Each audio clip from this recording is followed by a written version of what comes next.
AU बँकनी आम्हाला 200 कोटीच्या कमिट केलं होतं की 200 कोटी आम्ही लोन देऊ शकतो, 1,20,000 पर शेतकरी, आणि 15 महिन्यानंतर त्याला रिटर्न करायचे. ते पर्यंत त्यांचे हार्वेस्ट पण येऊन जाणार, विकून पण जाणार. आणि तसंच पपयाच्या आणि तुतीच्या 2,20,000 रुपये ते देणार.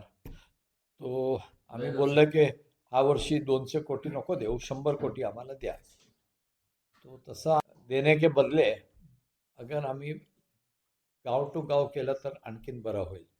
कारण काय असतं की केळीच्या रोपा तो आम्ही देतो, 25 रुपयाच्या जे आहे ते 11 रुपयामध्ये देतो. ट्रेनिंग इथे फ्रीमध्ये देतो.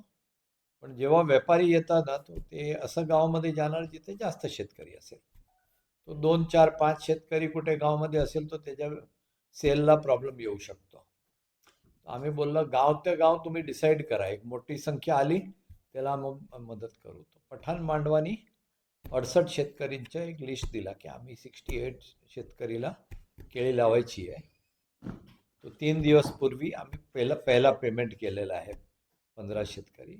ओल्ड पिंपरीनी 100 सांगितले की, आणि बाकीचे गाव आपण 40, 50, 80 असं. तो आता हा परळी बदलणार आहे आणि ते शेतकरी टू शेतकरी नाही बदलणार, गाव टू गाव बदलणार.